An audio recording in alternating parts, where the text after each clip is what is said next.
Bonjour Monaco Tribune, je m'appelle Anthony Alberti, aussi connu sous le nom de Mr. Wenties, et je vous accueille dans mon futur atelier.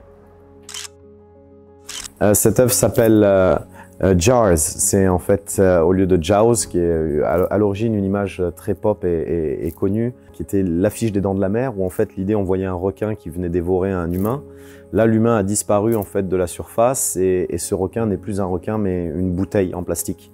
Parce que l'idée de cette œuvre était de véhiculer le message que le danger des océans aujourd'hui n'est plus le requin, mais justement toute cette pollution qu'on y voit avec le nouveau continent de plastique, etc. Je suis tombé dans la peinture en fait, où la peinture est tombée un peu sur moi en 2004 suite à un accident. J'ai un ami à moi qui s'appelle Crash2 qui m'a emmené peindre un mur illégalement la première fois. Et cette passion a grandi et un jour j'ai décidé de passer de l'autre côté et de quitter ma vie professionnelle pour me consacrer entièrement à une vie d'artiste et de passion. Cette pièce est un petit peu particulière pour moi, j'ai beaucoup d'attachement.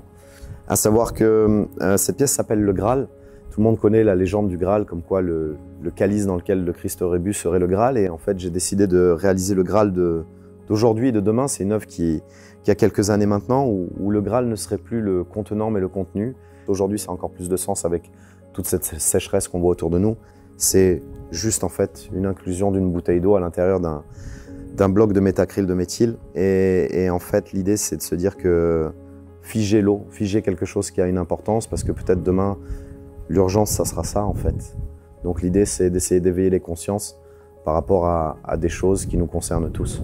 Le premier message que j'ai véhiculé dans la rue, c'était un projet qui s'appelle le McDonald's Project, qui a vraiment eu un impact fort quand j'habitais à New York. Ensuite, j'ai développé d'autres projets, notamment autour des valeurs de l'argent, avec un projet à New York sur toutes les palissades de chantier. Il y a marqué Post No Bills, ça veut dire de ne pas mettre d'affiches, mais bills en anglais, c'est aussi les factures et les billets de banque.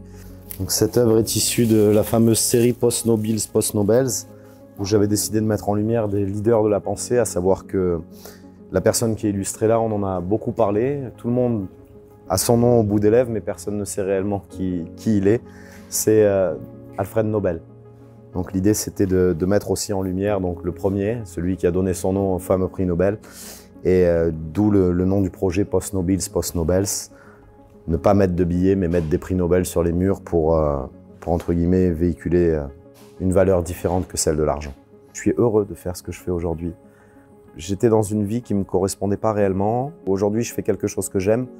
Et je trouve ça joli en fait d'aider des causes nobles avec quelque chose qu'on aime et de pouvoir faire le bien autour de soi.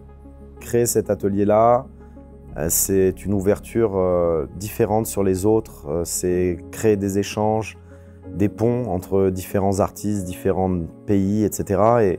Et pouvoir recevoir des gens et créer de nouveaux projets et essayer de continuer à écrire l'histoire dans un nouveau lieu. Merci beaucoup Monaco Tribune d'être venu à la rencontre de ce nouvel atelier, de ces nouveaux projets et je vous dis à bientôt pour de prochaines aventures.